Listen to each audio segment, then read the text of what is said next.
shadow on the ground. So that's all.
So that was my quick demonstration, just to show you a few of the possibilities when using this head mount.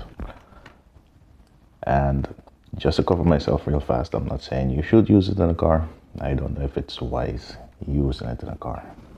But if I am going to use it in a car again, then I would definitely turn the cameras down so you wouldn't be seeing so much of the ceiling of the car. So if you take a look at the inside, because of the material that's on the inside is actually kind of grippy, even though I did feel it moving a bit, and I used my daily driver for the test, which is about 180 grams, I believe. I didn't use my older NFC, that one is about 210.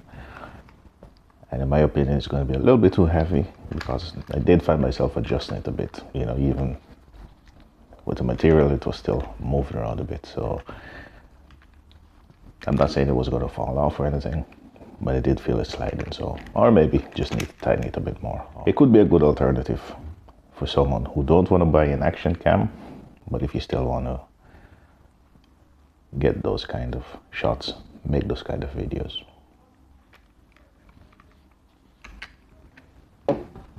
That's it basically. It was just a quick look. I picked it up on AliExpress. I believe it was less than €2. And I'm not saying if you should buy it or not, but if you're wondering what it's like, then you know. I did feel a little bit ridiculous at first, I gotta say, using it. So if you don't mind people looking at you, because I believe people will look at you. Maybe not look at you to say you look ridiculous, but just look at you to say, hey, what is that? And maybe they'll just continue on their way. And if you are going to use it, you could also use it with an action cam. As you could see, you could disconnect this part and put your action cam in it if it is supported. I don't know if all of them are going to fit. Thanks for watching. See you next time. Just to cover myself, let me say I'm not saying you should use it in a car. I don't know if it's dogs.